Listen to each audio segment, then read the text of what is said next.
History remembers him as a monster, but Nero saw himself differently. He called himself an artist. As fire consumed Rome, Nero said to have stood watching, tuned his lyre, and sang of the fall of Troy, casting himself as a tragic hero in a story of his own making. But was he truly a madman who burned his own capital, or the victim of history's most enduring smear campaign? In today's video, we'll have a look at the secret madness of Nero's final days. Before he became emperor, Nero was only a boy born into chaos. He entered the world in 37 AD as Lucius Domitius Ahenobarbus. His father died when he was still a small child, and his mother, Agrippina the Younger, was exiled, accused of conspiracy, stripped of her wealth, and left with nothing. But Agrippina wasn't the kind of woman who stayed down for long. She knew Rome's real power did not come from armies, it came from access. And so, she clawed her way back into the imperial court, charming and manipulating her way into the life of Emperor Claudius, her very own uncle. The marriage would scandalize Rome, but Agrippina didn't care about scandal, she cared about surviving. She convinced Claudius to adopt her son, giving him a new name of Nero Claudius Caesar, and a brand new destiny with it. From that moment on, Nero wasn't just another noble boy, he was heir to the empire. Claudius became his stepfather and mentor, or, depending on how you look at it, his next victim. Then, in 54 AD, Claudius died suddenly after eating a plate of mushrooms, his favorite dish. Whispers would circle Rome saying the mushrooms were poisoned, served by Agrippina herself. Whether it's true or not, one thing is clear: the throne was now hers to control through her teenage son. That evening, Nero became the most powerful man on earth, but behind the crown and the laurel wreath, he was still only a boy. Frightened, untested, and completely under his mother's control, for now. When Nero first took the throne, Rome was captivated. The boy emperor was young, handsome, and, at least at first, very charming. He was not the distant and untouchable figure that his predecessors had been, but instead he mingled with the people, laughed along with them, and made them feel as if he were one of their own. He appeared at chariot races, walking amongst the crowds, chatting with spectators, and wandered into taverns, joining drunken brawls disguised as a commander, while sometimes even testing himself in the streets of Rome, challenging unsuspecting men to fights. Some didn't know who they were facing until it was too late. Despite his reckless youth, Nero did have guidance. The philosopher Seneca and the praetorian prefect Burrus kept him grounded during the early years of his reign. They encouraged moderation and wise decision-making, and for a short time it seemed that Rome had a ruler who could balance brilliance with restraint. Some historians even call these early years a golden age, a time when the empire prospered and the young emperor learned the weight of power. But behind this charm, Nero's true passion was not ruling Rome. He was obsessed with performance, art, and being the center of attention. He would write poetry, act on the stage, play his lyre, and often force his audience to endure his recitals for hours on end. Nobody could leave until the emperor said so, and even if they were ill or tired. This was only the beginning of a dangerous obsession. Nero's love for theater and music would soon overshadow his duties as emperor. And while Rome cheered on, the boy who once smiled with the people was now quietly transforming into a ruler who would demand an audience, not only for justice or leadership, but for the theater of his own life. For Nero, power came with a price: his own mother. Agrippina the Younger had been the force that had placed him on the throne. She had schemed and charmed and manipulated her way back in from exile to secure her son's rise. But once Nero was emperor, her ambitions didn't fade, they only grew. She began to openly mock Nero's lovers and advisors, undermining him in front of the court, and reminded the young emperor at every turn that she had made him who he was. To Nero, it felt like living under a shadow that he would never escape. And so, he began to plot her death. His first attempt became almost farcical. He invited her to a villa, arranging a collapsible boat, and it was meant to sink while she was aboard. The plan had failed, and she managed to swim to safety, unharmed and furious. The failure only fueled Nero's obsession. He would not be controlled. He would not be undermined. and so he devised a second and more final plan. Assassins were sent to her villa, and when they arrived, she met them with defiance. According to the accounts, Agrippina pointed to her belly and said, "Strike here, for this bore Nero." The murder would mark a turning point.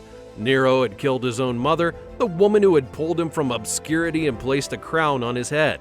It was that moment that the boy emperor became something much more dark, a ruler that was free of restraint, unbound by conscience, and willing to eliminate anyone who had threatened his own desires.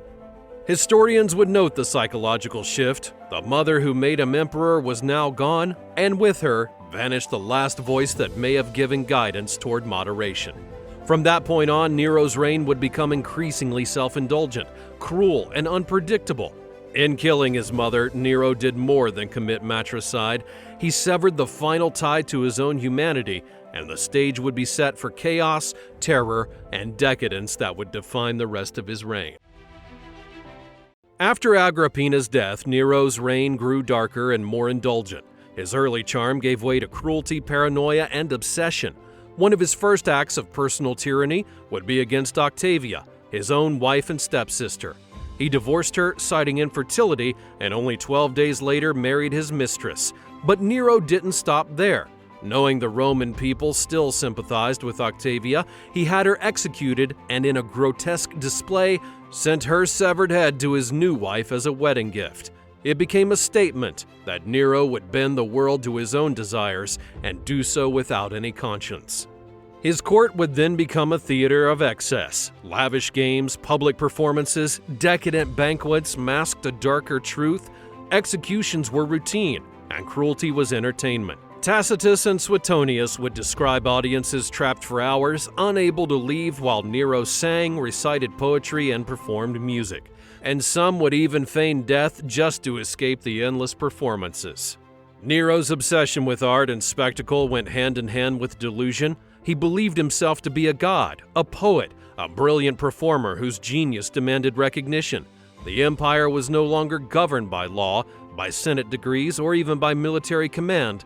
It was now ruled by drama. On July 19th of 64 AD, Rome erupted into flames. The fire began in the crowded wooden shops near Circus Maximus, where merchants, astrologers, and craftsmen kept flammable goods.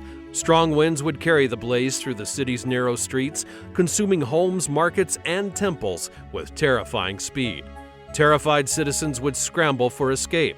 Buildings would collapse, streets became deadly corridors of fire, and many were trapped and forced to leap into the flames or risk being buried alive. Even sacred temples didn't withstand the inferno. Amidst all the panic, some people reportedly spread the fire deliberately, carrying torches through the streets while claiming that they were acting under orders, further intensifying the confusion. Nero didn't immediately rush to help the people, but instead remained at a distance attending to his own performances. Rumors quickly spread that he had taken up his lyre, singing of Troy's fall as the city burned all around him. To many of the Romans, it appeared as though he were celebrating the destruction of their own city. The fire leveled 10 of Rome's 14 districts, leaving thousands dead and tens of thousands homeless. Yet for Nero, the disaster offered an opportunity. It cleared land that could be transformed into broad streets, grand public buildings, and his long-desired venue known as the Golden House. Rome had burned, and its people's trust in the emperor had been scorched along with it. As the ashes of Rome cooled, Nero moved quickly to seize the ruins. Entire neighborhoods would lay flattened, leaving vast swaths of prime real estate ready for his vision. From the devastation rose the Domus Aurea, the Golden House, a palace designed not for governance, but for spectacle and indulgence. Marble halls gleamed, fountains poured perfumed water, ceilings rained flower petals, and gardens sprawled across the hills of the city. At its heart loomed a 100-foot statue of Nero himself, the Colossus of the Emperor, a symbol of his towering ego. The cost of this dream, however, fell squarely on the people. Heavy taxes would drain the provinces, treasures from temples were confiscated, and the empire faced its first serious inflation crisis. While citizens of Rome struggled to feed their families, Nero gilded the ruins, transforming destruction into his own personal stage. Rumors would spread fast, whispers that the emperor had begun the fire deliberately, a tool to clear space for his own palace. Anger simmered and soon erupted. The mob took to chanting and branded him Nero Incendiarius, Nero the arsonist. Fear, resentment, and awe would mix with the minds of Romans, cementing the legend of a ruler who had placed art and ambition above life itself. In creating his dream, Nero had made enemies out of the very citizens he ruled over, sowing the seeds of revolt that would later consume him.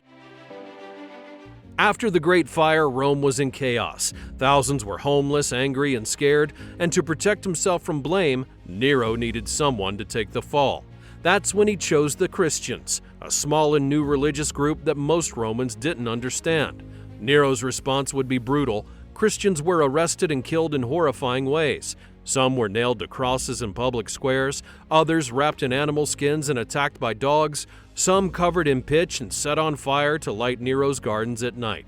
These acts were meant to punish, but they also became a twisted form of entertainment. The people were absolutely horrified.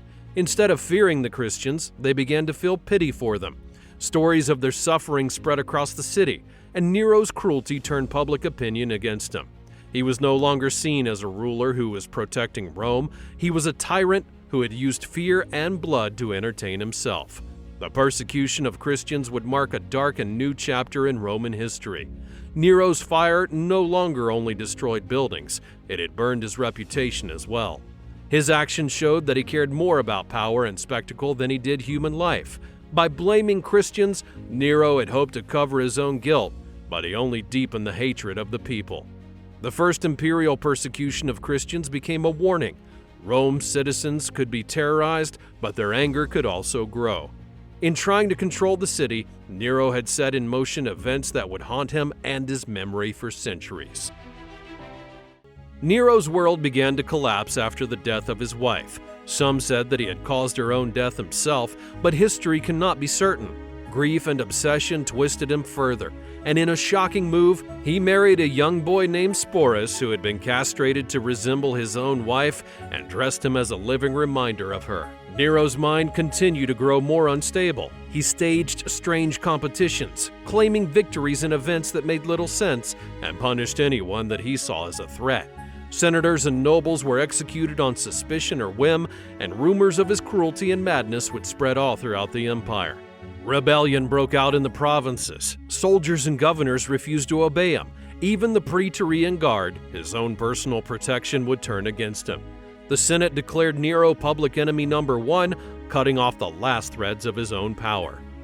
With nowhere left to run, Nero would disguise himself as a beggar and try to escape. He wandered around in fear, believing the world was losing a great artist, and in the end, he faced capture and attempted to take his own life. Failing at first, he finally relied on a loyal servant to finish the job. His last words, remembered by history, spoke of his own delusion. The great artist had died inside of him. And with that, the reign of one of Rome's most infamous emperors came to an end. The mad ruler who had burned, killed, and terrorized his way through power was now gone. Rome survived, but the memory of his cruelty, his obsession with spectacle, and his madness would linger forever.